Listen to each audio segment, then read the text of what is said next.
Hi friends, இப்போ நம்ம வீட்டில் பார்த்தீங்கன்னா குழந்தைக்கு உடம்பு சரியில்லைன்னா நம்ம எந்த மாதிரி ட்ரீட்மெண்ட் பண்ணுறோம், அவங்கள எந்த அளவுக்கு நம்பிக்கையை கொடுத்து அவங்கள அந்த நோயிலேருந்து வெளியே எடுத்துகிறோம் அப்படின்னு பாருங்கள். இந்த அம்மாவுக்கு பாருங்கள், குழந்தைக்கு உடம்பு சரியில்லை, அதனால் மாத்திரை கொடுத்து படுக்க வைக்கிறாங்க.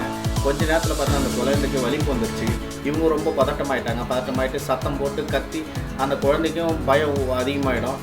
அதுக்கடுத்து பார்த்தீங்கன்னா ஒரு ஷார்ப்பான கத்தி ஒன்றுக்கு அந்த இரும்பு எடுத்து கையில் கொடுத்து வச்சு அழுத்தி பிடிக்கிறாங்க. இந்த மாதிரி பிடிக்கவே கூடாது. ஃபஸ்ட்டு நம்ம ரிலாக்ஸ் ஆகணும், பயப்படக்கூடாது. அது ஒன்றும் பெரிய பிரச்சனை கிடையாது. அந்த ஃபிக்ஸ் வந்தோடனே அந்த குழந்தைய பயத்தில் தான் இருக்கும்.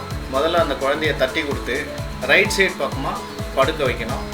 அந்த மூச்சு ஃப்ரீயாக விடுதா, வாயிலேருந்து வரக்கூடிய எச்சோ இல்லை ஏதோ மூச்சை தடுக்காமல் ஃப்ரீயாக விடுற அளவுக்கு படுக்க வச்சிங்கன்னா கொஞ்சம் நேரத்தில் குறைஞ்சிரும். குறைஞ்ச பிறகு அப்புறம் அந்த எச்சை தொட்டுட்டு ஜுரம் அதிகமாக இருந்ததுன்னா ஒரு துணியை எடுத்து, காட்டன் துணியை எடுத்து நல்லா ஈரப்படுத்தி உள்ள அந்த ஹீட்டு, அதாவது அந்த வெப்பத்தை ஃபுல்லாக தொடச்சி எடுத்துட்டு நெத்தியில் கொஞ்சம் நீங்கள் அந்த ஈர துணியை போட்டிங்கன்னா கொஞ்ச நேரத்தில் ஜுரம் குறைஞ்சிடும்.